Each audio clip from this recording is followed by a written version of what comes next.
When I use the word truth, I'm talking about something that's very embodied. It's not like the absolute versus the relative, but a kind of blending of how those land in this very present moment that's ever present before us. Whenever we reference, where we are in time or where we are, in location, we find ourselves in what we call the present moment. So we may be having thoughts about the future or thoughts about the past, but they're all occurring in this sense of the present moment. But sometimes the predominant feeling or the predominant experience of being in the present moment is, very top heavy. There might be a sense of being very enmeshed in what we're thinking about, or very enmeshed in our feelings and what we're feeling. And those can feel, very real in the moment, and at least in a relative sense, they can feel real because we feel them so acutely. But in these satsang circles, when we talk about truth, when I talk about truth, I'm not speaking about something that feels real, but a sense of this moment directly encountered, apart from our ideas about it, or apart from us gathering evidence in thought or emotion to tell us about this moment. And so I classically help guide people to a more intimate sense of feeling in their systems really arrived in the present moment, really embodied and a part and interconnected with the present moment that's not only unfolding within us, but also all around us. I'll often lead people to that and point to that by encouraging them to relax out of an overly dominant focus on their thoughts or their emotions, to encourage their awareness to open and flower into the room and into the space around them, to give them some perspective. And it's often this perspective that is sought for when people step into this mode of observing.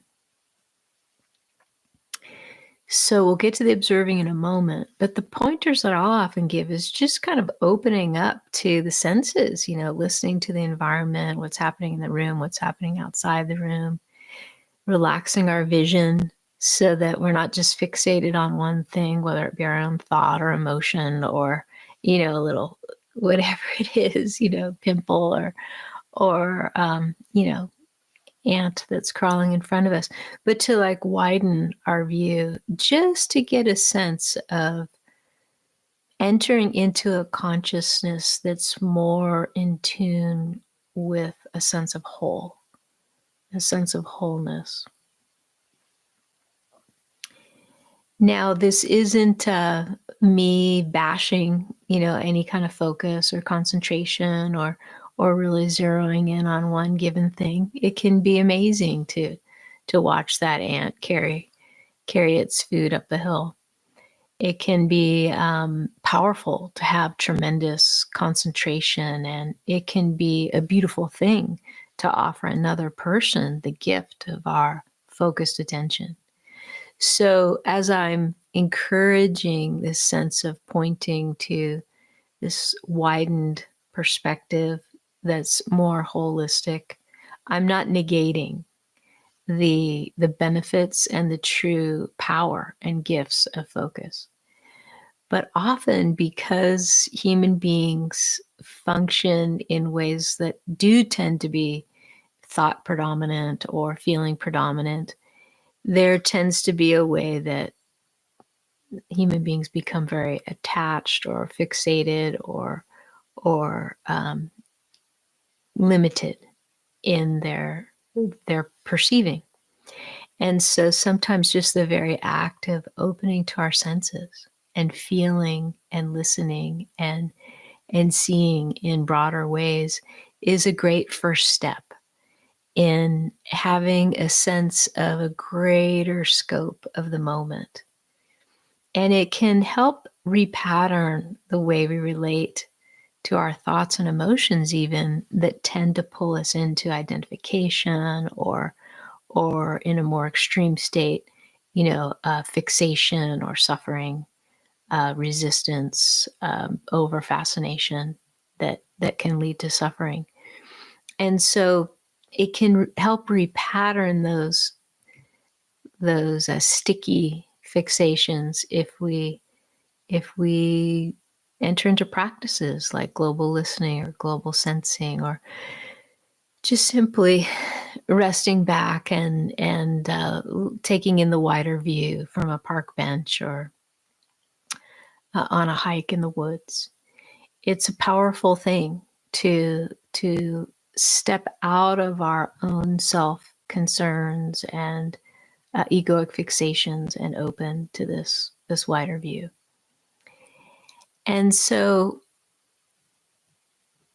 when we do this more and more, we get a sense of a kind of internal pathways to journey through, to open to these wider perspectives. And so it might be that at first we sit down to meditate and we notice our mind's very busy. And sometimes that mind's pulling us into all these narratives and thought stories that are unfolding, or it could be anything like songs that are repeating, or certain memories that we keep hitting the replay button on. But what meditation can do, first of all, through even just encouraging a sense of stopping and sitting, is it can shift our energetics from solely being pulled into these narratives or these memories that are held in our body or in our mind. It can help us open to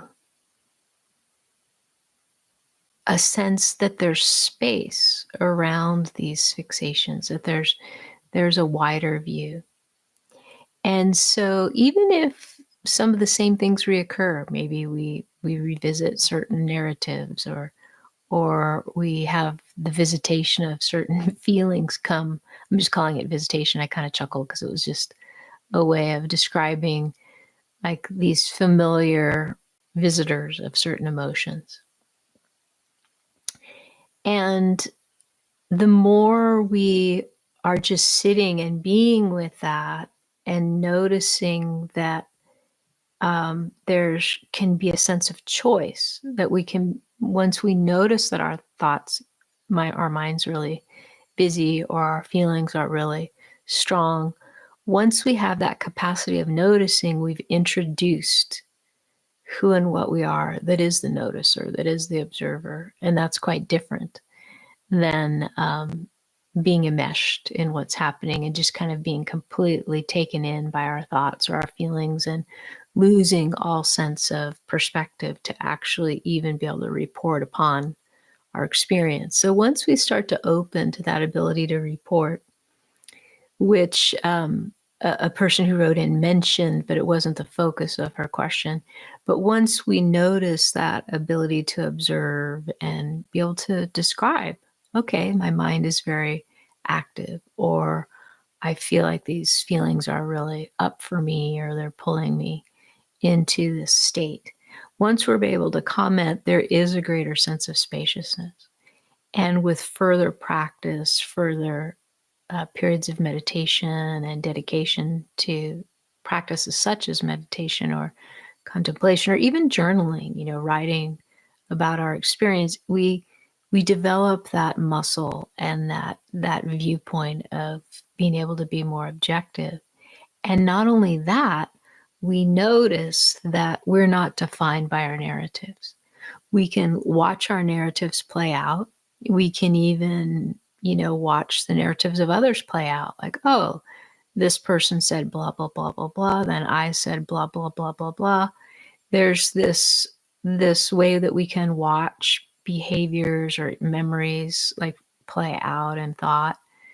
But something curious starts to happen in meditation when we become more used to the sense of what's not pulled into the narrative, is a sense of observing or a sense of space as well.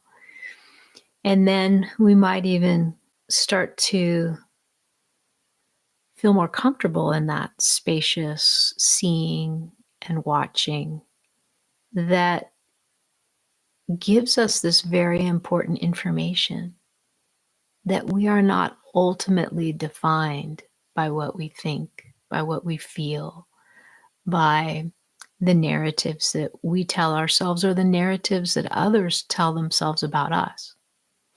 And so as we start to feel that, there becomes what's very significant in a path of realization. There becomes this sense of identity shifting out of the narratives and conclusions of how we define ourselves in limited ways or how we define others in limited ways.